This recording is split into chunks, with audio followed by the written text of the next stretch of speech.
मंडल में जो सरकार चल रही है, यह सरकार सरासर जो है पिछड़ा, दलित, शोषित, वंचित, पीड़ित एवं समाज के अंतिम पायदान पर खड़े हुए व्यक्ति के खिलाफ चल रही है। यह चाहती ही नहीं है जो समाज के आखिरी पायदान पर जो खड़ा हुआ व्यक्ति है, इस समाज में जो गरीब है, दलित है, शोषित है, वंचित है, पीड़ित है, उन लोगों के न्याय की बात हो, हक की बात हो, अधिकार की बात हो। आज जिस राह पर नीतीश बाबू चल रहे हैं, याद कीजिए 90 का दशक, एक समय में राष्ट्रीय जनता दल के अध्यक्ष, गरीबों के मसीहा हमारे नेता आदरणीय लालू प्रसाद यादव जी का जब सरकार आता है, उस समय का राज क्या था? जो समाजवादी लोग थे, जो उनकी जड़ें मजबूत थी, जमींदार लोग थे, वे लोग अपने इशारों पर गरीब, दलित, शोषित, वंचित लोगों का शोषण करते थे। लेकिन जब हमारे नेता का सरकार आता है, राष्ट्रीय जनता दल का सरकार आता है, तो गरीब गुरबों की आवाज की बात होती है, उनके अधिकार की बात होती है।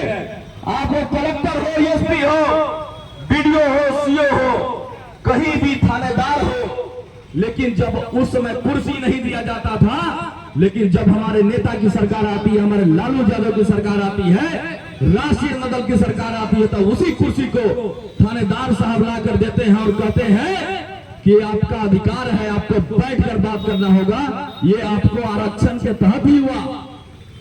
लालू प्रसाद यादव जी का जब सरकार आया, तो गरीबों की सरकार आई, दलितों की सरकार आई, शोषित वंचित की सरकार आई। लेकिन आज क्या हो रहा है? नीतीश बाबू समाजवाद को भूल गए हैं, सामाजिक न्याय को भूल गए हैं। लेकिन उसका असर तो होगा ही। जब भारतीय जनता पार्टी जब कभी भी जब कॉर्पोरेट की बात करती है, बिजनेसमैन की बात करती है, बड़े उद्योगपति की बात करती है, अडानी अंबानी की बात करती है, तो निश्चित तौर पे गरीब, दलित, शोषित, वंचित लोग पीछे ही जाएंगे। लेकिन उससे नीतीश बाबू को क्या? लेकिन पिछले 20 साल से हमारी पार्टी सत्ता में नहीं है, राष्ट्रीय जनता दल सत्ता में नहीं है, लेकिन आज भी कई एक लोग हैं जो हमारे नेता के ऊपर ही सवाल उठाते हैं। उनसे पूछना चाहता हूं कि सत्ता पक्ष में बैठे हुए लोगों से सवाल क्यों नहीं करते हैं?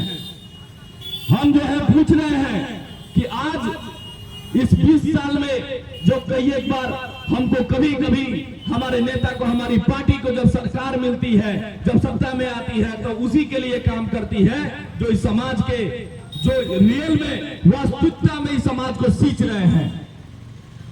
इस घर में, ये आपको इस देश में, इस राज्य में आपको रोड कौन बना रहा है, ठेला कौन चला रहा है, रिक्शा कौन चला रहा है, घर कौन बना रहा है, अगर आप देखेंगे तो कोई और नहीं है, वह जो है हमारे पिछड़े समुदाय के जो लोग हैं वही लोग कर रहे हैं। मैला कौन ढोता है, नाला में कौन उतरता है, अगर इस बात को पूछ दिया जाता है तो पेट में दर्द होने लगता है। लेकिन जब आरक्षण की बात आती है तो हम